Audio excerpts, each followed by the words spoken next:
Good morning students. आज का जो हमारा नेक्स्ट टॉपिक है वो है ऑक्सिलरीज टू ट्रेड। स्टूडेंट आपको याद होगा मैंने आपको बताया था ऑक्सिलरीज टू ट्रेड का मतलब था वो फैसिलिटीज़ जो इंडस्ट्रीज़ और ट्रेड को प्रोवाइड की जाती हैं वो ऑक्सिलरीज टू ट्रेड में आती हैं। ये ऐसी फैसिलिटीज़ हैं जो ट्रेड को ईजी बना देती है। ठीक है, सुनने में बहुत अच्छा लगता है। The trade means buying and selling of goods, सामान को जो है फैक्ट्रियों से कस्टमर तक पहुंचाना सो दैट कि they can use the product and services. But that is not so easy. जो सुनने में जितना ईजी लग रहा है वो उतना ईजी है नहीं। काफ़ी रुकावटें आती हैं सामान को फैक्ट्री से मार्केट तक पहुंचाने में, मार्केट से कस्टमर तक पहुंचाने में।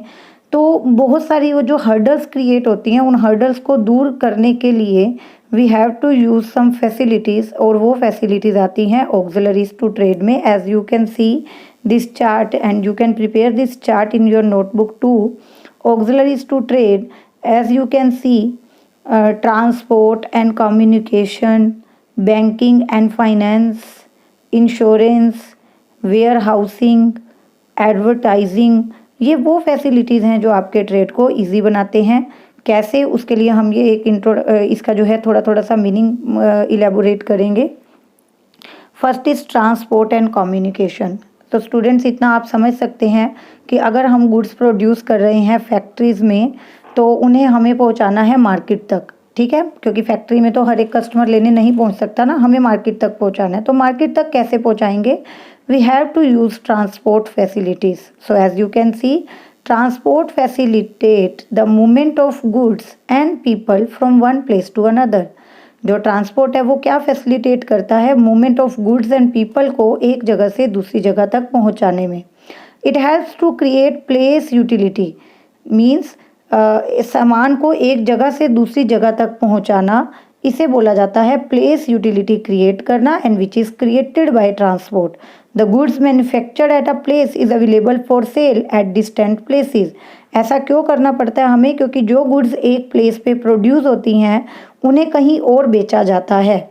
The various mode of transport use include roadways, railways and Airways. सामान को एक जगह से दूसरी जगह पहुंचाने के लिए आप रोडवेज का हेल्प ले सकते हो, रोडवेज की हेल्प ले सकते हो, ट्रक्स के थ्रू जैसे सामान जाता है, रेलवेज के थ्रू जाता है, एंड एयरवेज। ठीक है, so this is your transport facility. Now next point is banking and insurance. अब बच्चों इस चीज़ को समझो कि हमें प्रोडक्शन करना है। ठीक है, तो ज़रूरी तो नहीं है ना कि हमारे पास हमेशा पैसा अवेलेबल हो।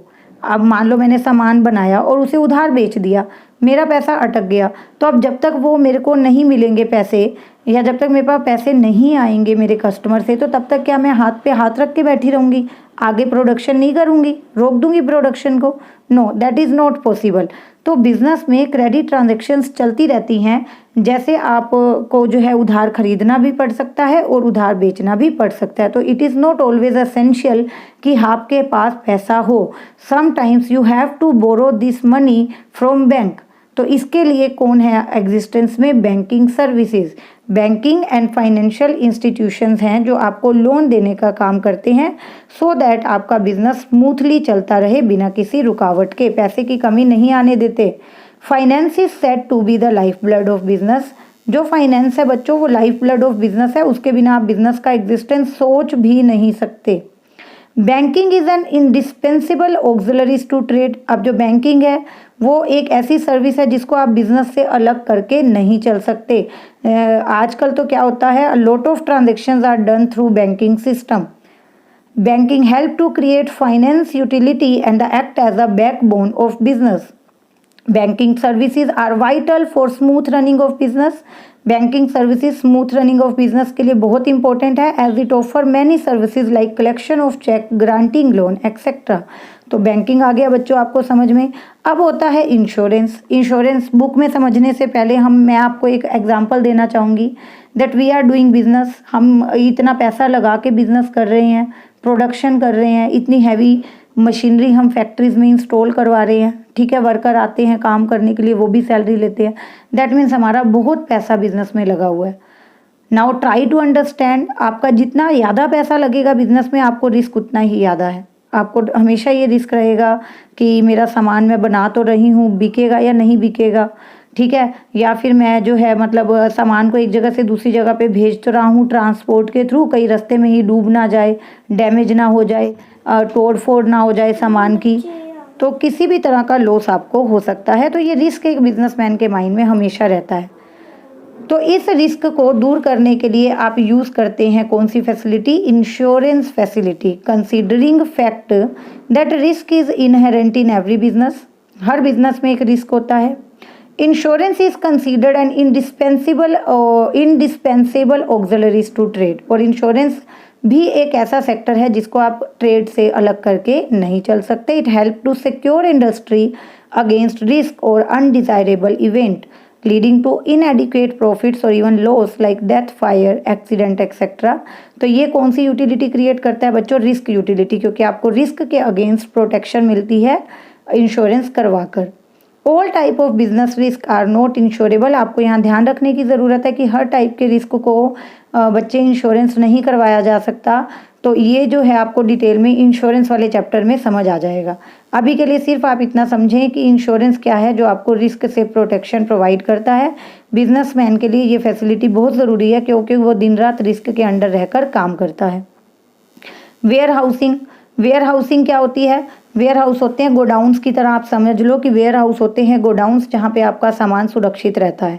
क्योंकि जो सामान आप बना रहे हो ज़रूरी नहीं है कि बनते ही वो बिक जाएगा, नहीं बिकेगा, कुछ टाइम लगेगा उसे बेचने में। तो तब तक के लिए आप गुड्स को गोडाउन में स्टोर करके रखोगे, और गोडाउंस को यहाँ बिजनेस की लैंग्वेज में बोला गया है वेयर हाउसेस, ठीक है। Warehousing helps to create time utility as it seeks to provide for storage of goods from the time they are produced till the time they are consumed। आ गई वही बात कि वेयर हाउसेज में goods को कब तक रखा जाएगा? जब वो प्रोड्यूस होती हैं तब से लेकर जब तक वो कंज्यूम नहीं हो जाती, मतलब जब तक आपका सामान बिक नहीं जाता आप उसे वेयर हाउसेज में रखते हो।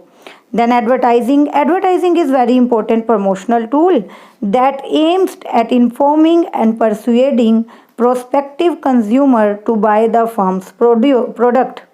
एडवर्टाइजिंग भी बच्चों बहुत इंपॉर्टेंट है क्योंकि ऐड के थ्रू ही तो आप कस्टमर को इन्फॉर्म करोगे, ठीक है। आपने कोई प्रोडक्ट बनाया, कस्टमर को क्या पता कि ऐसा कोई प्रोडक्ट आ रहा है मार्केट में और हमें खरीदना है जाके। You have to inform them about your product and services, and this can be done very easily by advertising।